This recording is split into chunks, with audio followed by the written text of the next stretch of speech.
তো এক পার্টি আছে যারা হচ্ছে 24 দিয়ে তাদের 71-কে হচ্ছে ধামা চাপা দিতে চাচ্ছে। এটা আসলে কারা?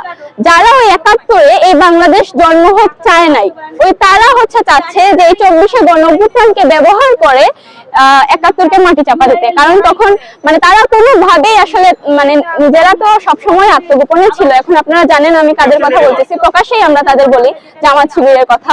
তো তারা আসলে সবসময় চায় যে 71-টা আসলে মানে কোনোভাবে মাইনাস করা যায় কিনা। কিন্তু বাংলাদেশি মানুষ যতদিন থাকবে 71 ততদিন থাকবে। 24 আমাদের গর্ব, কারণ আমরা তো 71 দেখিনি, 71-এর গল্প শুনছি। 71-এর ওই মুক্তিযোদ্ধার স্পিরিটকে কাজে লাগাইয়া হচ্ছে আমরা 24-এ গণঅভ্যুত্থান করছি, কারণ 71 আমাদের শিখাই গেছে আমরা কখনো কোনো অন্যায় যাতে না করি, অন্যায়ের পক্ষে না দাঁড়াই।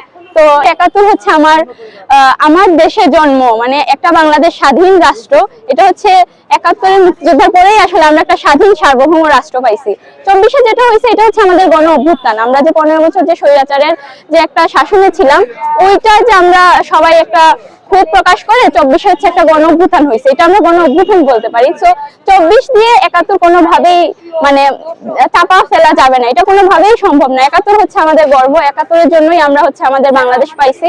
71 হচ্ছে প্রত্যেকটা বাঙালি বাংলাদেশি যারা তাদের হচ্ছে মানে কি বলবো, আমরা এটা গর্বের একটা জায়গা, কারণ 71-এর জন্যই আমরা আসলে আজকে স্বাধীনভাবে এখানে 71-এর জন্যই আমরা 24-এ গণ অভ্যুত্থান করতে পারছি।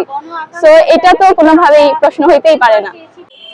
আমরা গণতান্ত্রিক ছাত্র কাউন্সিলের উদ্যোগে আজকে শহীদ বুদ্ধিজীবী দিবস উপলক্ষে এখানে মোমবাতি প্রজ্বলনের আয়োজন করেছিলাম। আমরা মনে করি যে আকাঙ্ক্ষা নিয়ে আমাদের মুক্তিযুদ্ধ হয়েছিল, যে আকাঙ্ক্ষার জায়গা থেকে আমাদের বুদ্ধিজীবীদের হত্যা করে এই দেশকে মেধাশূন্য করে দেওয়ার যে পায়তারা করেছিল, আমরা 71-এ সেই পায়তারা মুছে দিয়েছিলাম। কিন্তু 24-এর জুলাই অভ্যুত্থান পরে আমরা দেখতে পেলাম যে ওই 71-এর পরাজিত শক্তি, যে শক্তি বাংলাদেশ হতে দিতে চায়নি, তারা নতুন মোড়কে 24 দিয়ে 71-কে ভুলিয়ে দেওয়ার আমাদের যে পায়তারা তারা করছে। তারা নতুন মোড়কে আমাদের সামনে এসে এটা প্রমাণ করার চেষ্টা করেছে যে 71-এর মুক্তিযুদ্ধ আসলে ষড়যন্ত্র ছিল, 71-এর মুক্তিযুদ্ধ বিদেশি কোনো শক্তির আঘাত ছিল, এরকম নানা ধরনের কথা বলে আমাদের যে গৌরব, আমাদের যে ঐতিহ্য, আমাদের যে অস্তিত্ব, সেই অস্তিত্বকে তারা প্রশ্নবিদ্ধ করতে চাইছে।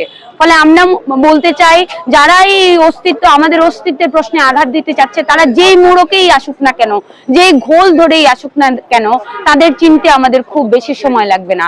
আমরা মনে করি আমরা যারা জুলাইয়ে অভ্যুত্থান করেছিলাম, তাদের আকাঙ্ক্ষা ছিল একটা মৌল মানবিক গণতান্ত্রিক বাংলাদেশ। সেই বাংলাদেশের গড়ার লক্ষ্যে আমরা কাজ করব, এবং সেই বাংলাদেশের পথে যত শক্তি বাধা হয়ে দাঁড়াবে, সেই শক্তিদের ঠেকাইতে আমরা প্রস্তুত আছি।